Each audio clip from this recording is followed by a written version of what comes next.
नमस्कार and welcome to curiously education. मैं हूं Prashant Mavani. I hope you learning good my dear friends. आपकी screen पर ये जो व्यक्ति है इनका नाम है मोहम्मद बिन सलमान। इनको हम MBS भी कहते हैं, राइट। और ये क्राउन प्रिंस हैं सऊदी अरेबिया के।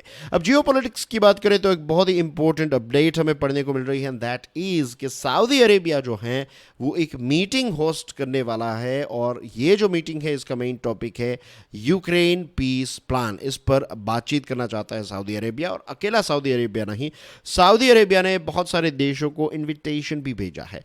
इसमें एक बहुत ही इंपॉर्टेंट देश मिसिंग है and that is Russia, right. Russia को इनविटेशन सऊदी अरेबिया ने नहीं भेजा है, तो दिस इज बिट वियर्ड। क्योंकि अगर यूक्रेन पीस प्लान के बारे में बात करनी है तो मोस्ट इंपॉर्टेंट स्टेक होल्डर अगर कोई है तो that is of course Russia. But anyways, हम इसकी डिटेल्स में, इसकी और गहराई में जाएंगे। आज का ये टॉपिक जो है ये जियोपॉलिटिक्स के पॉइंट ऑफ व्यू से बहुत ही इंपॉर्टेंट है। नाउ डियर फ्रेंड्स, आप जानते होंगे जेद्दा एक पोर्ट सिटी है सऊदी अरेबिया का। तो यहां पर इस वीकेंड आने वाले सैटरडे संडे को एक बहुत इंपॉर्टेंट मीटिंग हो सकती है, और बहुत सारे देशों को इनविटेशन भी सऊदी अरेबिया ने भेजा है। अब सऊदी अरेबिया के कुछ ऑफिशियल्स ने ये माना है, इस बात को बेसिकली मीडिया के साथ शेयर किया है कि USA, चाइना, ऑफ कोर्स हमारा देश भारत, ब्राज़ील, यूरोपियन यूनियन के बहुत सारे देशों को इनविटेशन भेजा गया है। लेकिन अभी फ़िलहाल ये कंफर्म नहीं है कि कौन कौन से देश जो हैं वो इस आने वाली मीटिंग को, इस वीकेंड जो मीटिंग होने वाली है, इसको अटेंड करेंगे। तो अभी क्लैरिटी इस पर नहीं आई है, लेकिन एक बात का पता चल गया है कि ये सारे देशों में हमारा देश भारत जो है वो भी इन्वाइटेड कंट्री हैं। अब रही बात एक इंपॉर्टेंट स्टेक होल्डर रशिया की, तो दिमित्री पेस्कोव जो क्रेमलिन के स्पोक्स पर्सन हैं, उन्होंने 2 पॉइंट्स बताए। पॉइंट नंबर 1, उन्होंने ये कहा कि अगर ये मीटिंग होती है तो रशिया जो है वो इस पर एक नज़र रखेगा, will keep an I on the meeting. और दूसरी चीज़ जो उन्होंने बताई है वो ये है कि वो देखेंगे, कि वो समझने का प्रयास करेंगे कि कौन कौन से गोल्स जो हैं वो इसमें सेट किए गए हैं, और फिर देखेंगे कि आगे इसमें क्या किया जा सकता है, ऐसा रशिया का कहना है।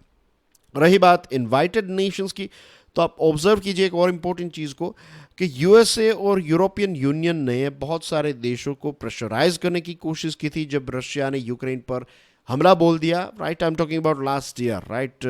फरवरी 2022 में इसकी शुरुआत हुई थी, और उसके बाद एक लंबे समय से USA और यूरोपियन यूनियन के बहुत सारे देशों ने प्रेशर करने की कोशिश की थी, हमारे देश भारत पर भी प्रेशर क्रिएट करने की कोशिश की थी कि आप रशिया को आइसोलेट कर दीजिए। लेकिन फिर बहुत सारे देशों ने इस डिमांड को एक्सेप्ट नहीं किया, राइट। रशिया के साथ रिलेशनशिप जो है वो मेंटेन रखे। So this is bit interesting कि एक मिक्स एंड मैच होगा यहाँ पर। When I say mix and match, I mean to say कि कुछ ऐसे देश आपको ऑन बोर्ड इस मीटिंग में देखने को मिलेंगे जो रशिया के साथ भी काफ़ी अच्छे रिलेशंस मेंटेन करते हैं। जून महीने में कोपनहेगन में इसी प्रकार की एक मीटिंग जो है वो कंडक्ट की गई थी। अब दोस्तों, एक व्यक्ति हैं जिनका नाम है एंड्री यरमैक। एंड्री यरमैक जो है ये यूक्रेन की सरकार जो है उनके प्रेसिडेंशियल ऑफिस के हेड हैं, और उन्होंने कहा है meeting about implementing his country's plan to restore lasting and just peace would be held in Saudi Arabia soon with the attendance of the world leaders, national security and political advisors।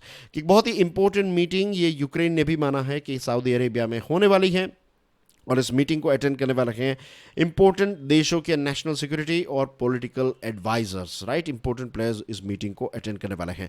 अब ये जो Ukraine है उसकी demand क्या है? Ukraine की demand है 10 point Ukrainian plan. मैंने आपको इसको इससे पहले भी एक्सप्लेन किया था, राइट। हमने 10 पॉइंट यूक्रेनियन प्लान को पहले भी एक्सप्लोर किया था, तो वो सारे के सारे 10 पॉइंट्स की गहराई में मैं नहीं जाऊँगा। मैं कुछ कुछ इंपॉर्टेंट चीज़ें मैं अगर आपको बता दूँ तो बेसिकली ये जो यूक्रेन की 10 डिमांड हैं, 10 पॉइंट्स हैं, तो उसमें एक पॉइंट ये है कि जो युद्ध में जो एट्रोसिटीज़ हुई हैं तो रशिया ये माने, रशिया अपने आप को अकाउंटेबल ठहराए कि हाँ हमने ये एट्रोसिटीज़ कंडक्ट की। दूसरी चीज़ कि जो बड़ी डिमांड है वो ये है कि रशिया ने जितनी ज़मीन यूक्रेन की अपने कब्ज़े में ली है, ये सारी की सारी ज़मीन जो है वो यूक्रेन को वापस सौंप दे। और नंबर 3 जो है दैट इज़ कि जो भी डैमेजेस हुआ है तो इसका कॉम्पनसेशन या फिर डैमेज के लिए पे जो है वो रशिया करे। तो ये 10 में से 3 इंपॉर्टेंट पॉइंट्स जो हैं वो यही हैं, बाकी के पॉइंट्स जो हैं वो इसी के आसपास घूमते रहते हैं, ठीक है।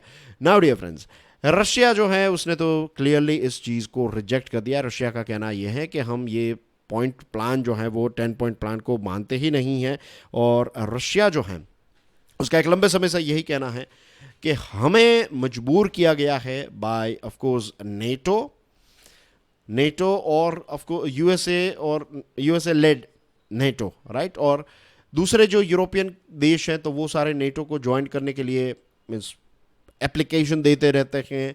हमारी बॉर्डर्स तक नेटो की बॉर्डर आ चुकी है, और फिर यूक्रेन जैसे नए देश को आप ज्वाइन करने वाले थे तो हमारे पास कोई ऑप्शन नहीं था, और इसी वजह से फिर हमने प्लान करके ये अटैक जो है वो यूक्रेन पर किया है, ताकि ये नेटो जो है उसका ईस्टवर्ड एक्सपांशन जो है वो हम रोक सके। रशिया का हमेशा से यही स्टैंड रहा है, और कहीं ना कहीं रशिया जो है वो राइट भी है।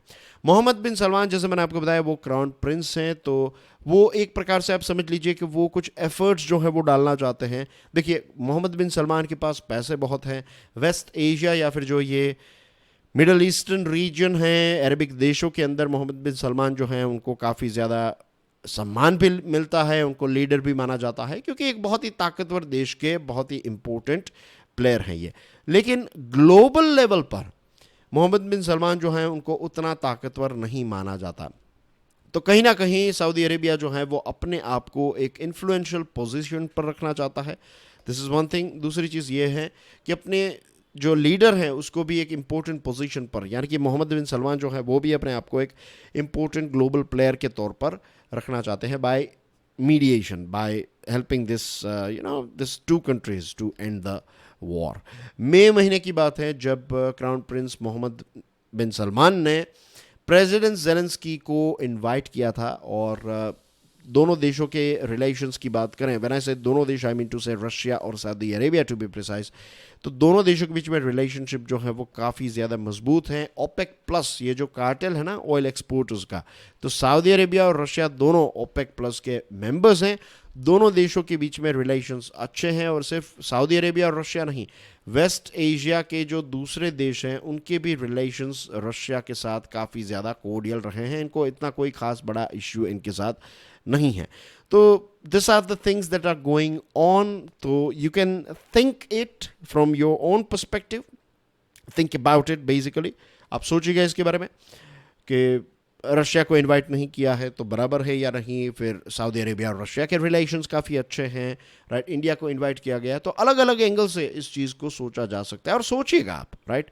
देखिए, सारी चीज़ें जो हैं वो ऐसा नहीं है कि प्रशांत माहवानी आपको बता देंगे, कुछ चीज़ें आपको भी सोचनी पड़ेगी, और ये एक अपकमिंग इवेंट है, तो हम प्रेडिक्शन कर सकते हैं कि इसमें क्या क्या चीज़ें हो सकती हैं।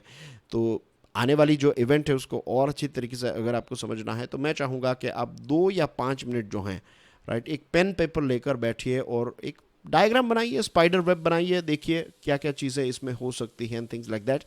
और जब ये मीटिंग होगी उसके बाद फिर से होपफुली अगर कोई आउटकम अच्छा आया तो हम इसके बारे में डिस्कशन करेंगे।